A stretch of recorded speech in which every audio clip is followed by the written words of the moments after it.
Hi everybody, and welcome back to Plastic Models by a Regular Dude and the beginning of the 1/35th scale M4A3 76 wet VVSS late by Asuka model. So first off, I want to talk a little bit about my plan for this kit. So what I'm going to be doing for this series is two things. I'm going to be doing step by step as if a beginner or somebody that just wants to follow along every aspect of the build of this model. I'm going to be videoing it that way. I'm also going to be doing periodic updates where I talk about, say, sub-assemblies or anything I've run into that I feel needs to be discussed, but yet not in detail as in a step-by-step build or step-by-step series. So I'm going to be doing two different kinds of series on this, and I'll clearly label them so people will know what to look for if you don't want to watch one and you'd rather watch the other. So this particular video, I'm just going to talk really quickly about the markings I'm going to use, how I'm going to kind of approach the model, my references, and stuff like that. So this will be really brief, just to let you know what I'm going to do, and then the next video will be the actual build process, starting with the step-by-step stuff. So in the marking sheet, there are two options with the decals in the kit. There's the 752nd Tank Battalion, Italy, 1945, and then 6th Armored Division, Germany, 1945. For my build, I'm going to be using the markings for the 6th Armored Division. Now, some of the markings I'll be using from the actual decals that come with the kit, and then I'm also going to be using some Archer dry transfers. So I'll be showing how to use those in this build for people who might not have used them before. So I'm going to be doing that. Then I'm also going to be using the Archer resin casting symbols, and I'll get into that in a little bit. So let me talk a little bit next about the references I'm using and why I'm doing a 6th Armored Division tank. Okay, my first reference is this book here. Now this book is a history of the 76th Infantry Division in World War II. And my interest in that, if you watch my channel, you'll know, or maybe remember, but my grandfather was in this division during World War II from early March on through the end of the war, and then occupation duties before he shipped out to be trained for battle in the Pacific. Fortunately for him, the war in Japan ended before he had to go, so he spent a number of months in the ETO fighting with 76th Division. But this book here is just a general history called We Ripened Fast, the unofficial history of the 76th Infantry Division.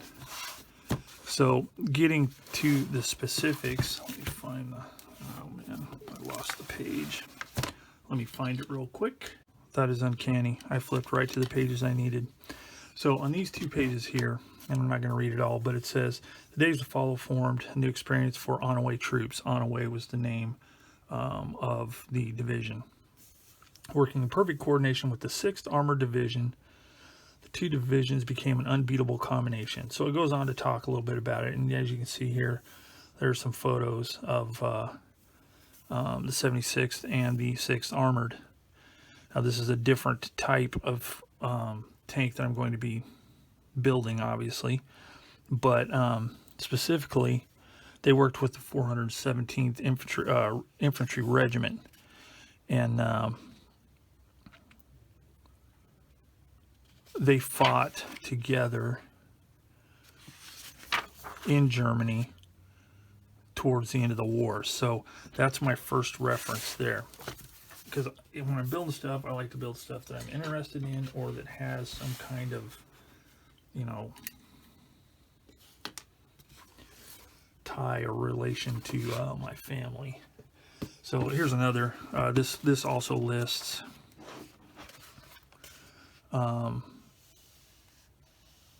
where the division was at a given time, what units they were attached to, or what units were attached to them. 6th Armored Division here on 11 April, 417th Infantry Regiment, 1st Battalion, which was my grandfather's battalion. He was in C Company, 417th.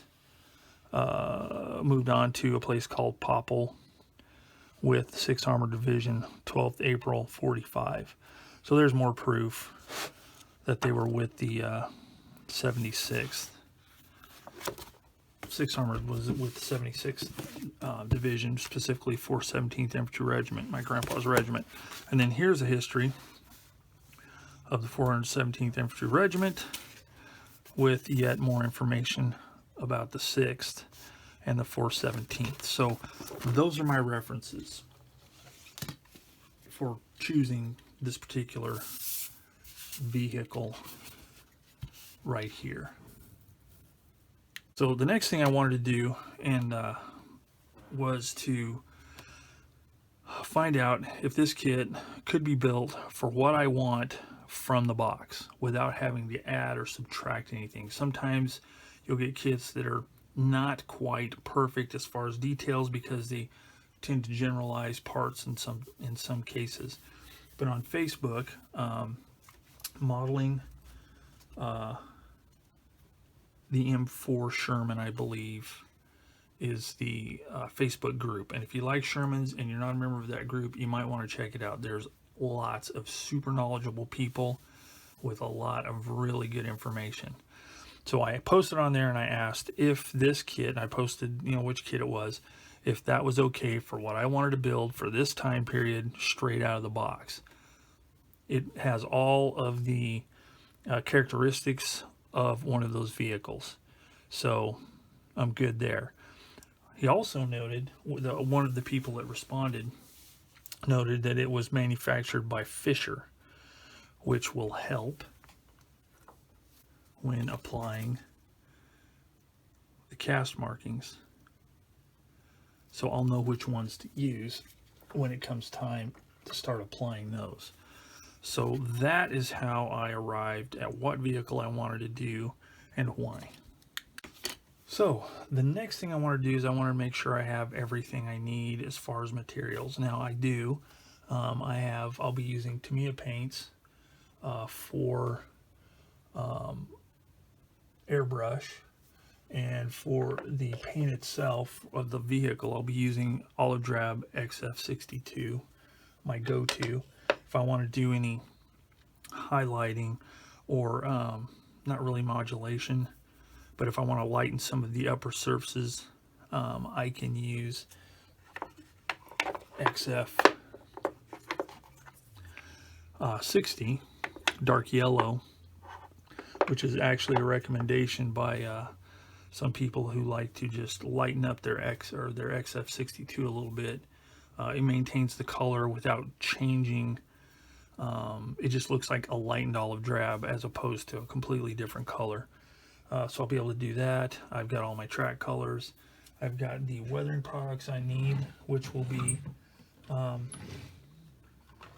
some Vallejo and MIG pigments. From some of the photos I've seen of that time period, it wasn't especially muddy. So and the vehicle, so I'll be doing a little bit of dried mud on the inside, but it's not going to be wet, gooey mud all over the place. It's going to be as if, you know, it's been dry for a little bit and some of the stuff has fallen off because of, you know, moving around and traveling on roads and stuff like that. So It's not going to be real muddy, but it will be dirty, you know, because of being, you know, springtime. I'm sure there was rain and stuff like that. It would streak up all the dustiness and all that. So I have all those products that I need. So I really have everything I need except for the figures that I talked about in my intro to this kit, that I'm going to have to look for and find and see if I can get something decent. So, you know, if anybody has any recommendations on good US figures in 1/35 scale, say a commander and maybe a driver, maybe a person hanging on the outside of the vehicle, you know, like a box or a set of tankers or something like that, post them in the comments down there and let me know, because I am open to suggestions. So there you have it. I think that's it. That is the plan. So to kind of summarize, I'm going to be doing this build as a step-by-step. So anybody that wants to follow along and build along, or just see how I take care of each step along the way, including painting and weathering, then that'll be there for you. I will also be doing periodic updates, more general updates over, say, a few steps, you know, sub-assembly, stuff like that, anything I ran across that I feel needs to be talked about, so it won't be such a long video, and you kind of get the idea of what's going on without having to watch the whole build series. So, and I'll have them clearly marked whenever I post them. I'll put step by step and or periodic, you know, step by step part 1, periodic update part 1, which may cover a number of different steps of the step by step stuff. So kind of putting the best of both worlds. I'm trying. That way, maybe it'll appeal to a broader audience. So anyway, that is it. That is the plan for the Sherman that I'm going to be building. So if you have any questions, comments, concerns, hints, tips, etc., put them in the comments below. I'll answer you as quickly as I can, and I hope everybody enjoys this upcoming series.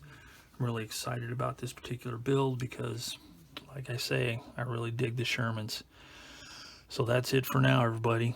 Thanks for watching Plastic Models by a Regular Dude, and as always, I'll see you all later.